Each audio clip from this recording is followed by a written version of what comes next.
All right. So what is a trigger? Let's first get to what we're talking about. And I'm often dismayed, as I'm sure many psychologists and mental health professionals are, that the word trigger has become such a common part of our language, sort of like, she's codependent, he's a narcissist, that's a trigger. We sort of throw these words around that are, really have very clear meanings for mental health professionals, but people use so just normally, shall we say, so what I find is that it's such a common part of our language that the word trigger is often misused or misunderstood. So at its most basic, a trigger is when some person, situation, or even a smell drives an unconscious thought, feeling, or behavior. Okay? That's a trigger.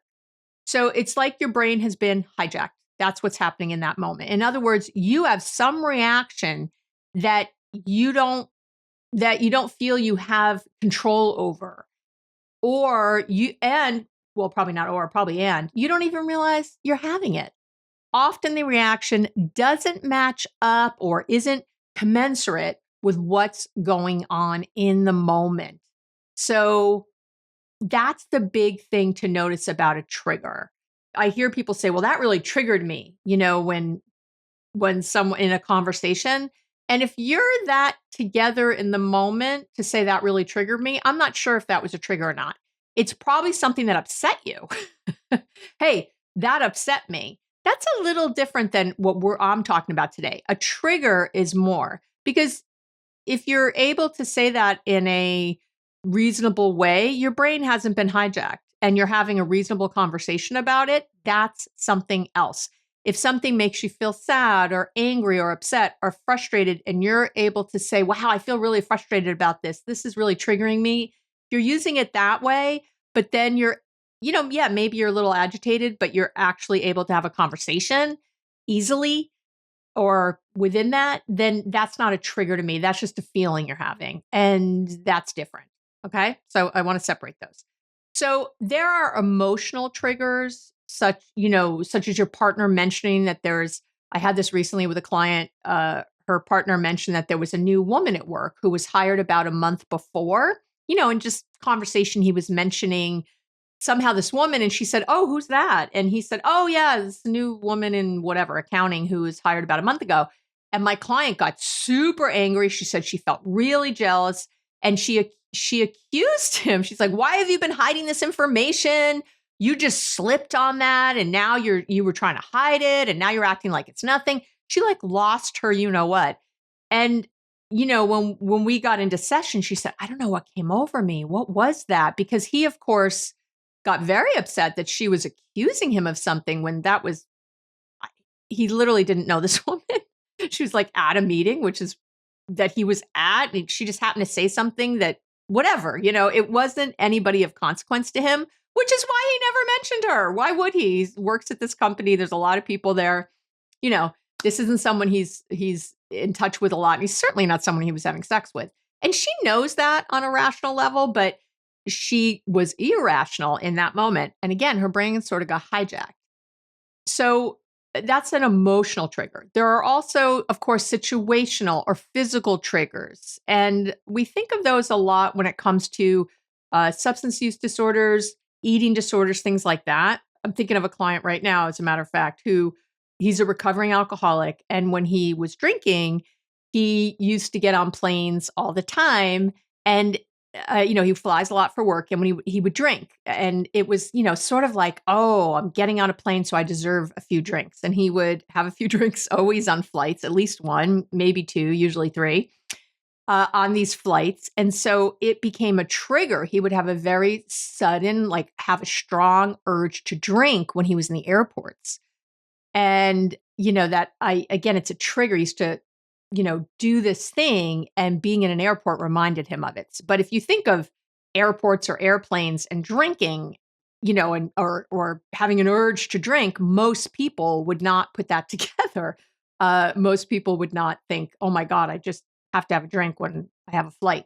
We'll mostly be speaking about emotional triggers. In general, triggers can be linked back to different types of trauma. And I'm very careful with that word. Don't stop listening now if you're like, well, I've never had trauma, so this isn't for me. It's when I'm going to explain what I mean by trauma. And so, but give me a minute. So, but this is why you often have an emotional reaction before you even realize you're upset or reach for that drink or reach for that cookie.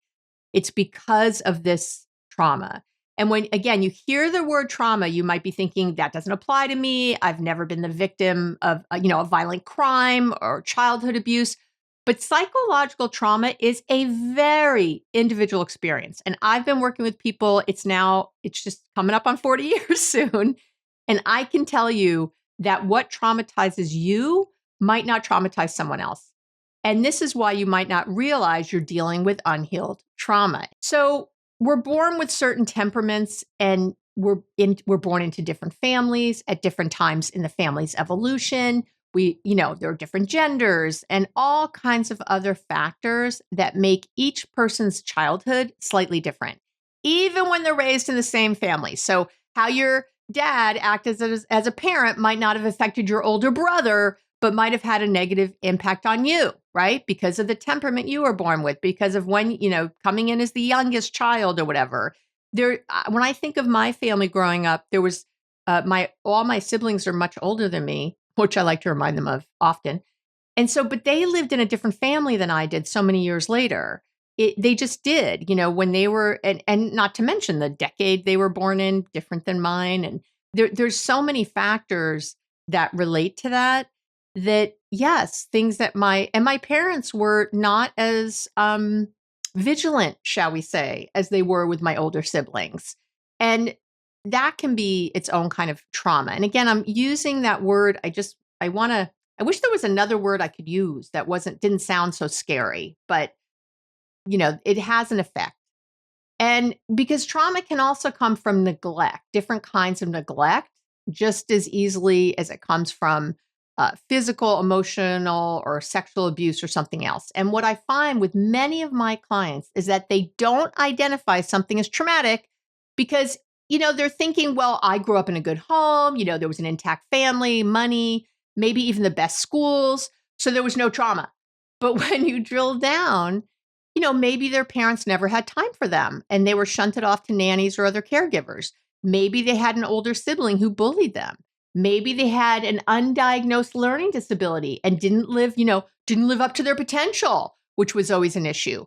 Maybe they were told they were a drama king or queen, because they showed emotion differently, right? They showed emotion differently than the rest of their family, which didn't fit into their family dynamics. Maybe you were gay and lesbian or trans, didn't know, didn't understand, didn't fit in, didn't feel accepted. There are many ways for us to be left feeling like there's something wrong with us or that we're not worthy of love, which result in unresolved trauma that shows up later in our relationships and shows up in these triggers. Now, you can also have triggers from later events. Maybe your childhood was great, had a very functional family and all the good things, but you can also develop triggers from an experienced trauma later in life. I think the most common ones we think of, obviously, are being in a war or being a victim of violence of some kind, rape, or just something horrible, right? Being held at gunpoint or anything violent. Being cheated on in a relationship can result in a trauma when that was not, something you ever expected and you really trusted this person. So having someone betray you can be, if that's not something you've ever experienced in your life and you grew up in a very trusting family or whatever, and, in a world where you could trust and then you were betrayed in some significant way, that can be a trauma. Other life experiences, having your home burned down. I had a client whose home burned and she was an artist and all of her art was burned, you know, in her studio. Sort of just huge. Not only were all of her personal belongings burned to the ground, but all of her work was burned to the ground that she had done for years. Losing a job, having a heart attack, being diagnosed with a physical or mental health condition, having cancer. All of these things are traumas. And triggers can also come, so from all those, triggers can also come from a mental health condition. And again, we commonly hear about triggers when we talk about post-traumatic stress disorder, which might have come from going to war or from being abused or, something else. You can have PTSD or post-traumatic stress. And we commonly think about triggers when we think about something like PTSD or substance use disorders. Those are really common. But, right, someone being triggered to use drugs or alcohol again. However, I just want to be clear, triggers can also show up with other diagnoses, I should say, like depression or anxiety, eating disorders. So in these cases, a trigger will activate or what we say exacerbate mental health symptoms. Exacerbate means, if you don't know, to make something worse, to worsen it. So it might make a mental health symptom worse. Now, I will tell you, during COVID, I had so many clients who had previously been stable, right? So they'd maybe seen me previously for depression or anxiety or drug addiction and were stable, have been sober for years, have been stable with their anxiety or their depression, but who became destabilized during the pandemic. And there's huge research on this. This happened across the board, not just with my clients, being isolated from others, or having their life change in such a dramatic way. It just created a situation where a lot of people regressed and started feeling more anxious, more depressed, more irritable. They started drinking more. They started doing more drugs. Some people even weren't alcoholic or whatever before the pandemic, but developed alcoholism during it because of, again, these other triggers. So the trigger of the pandemic and what happened during that. And some people flourished during the pandemic, I know, but other people did not. So again, all of these things all relate to having triggers.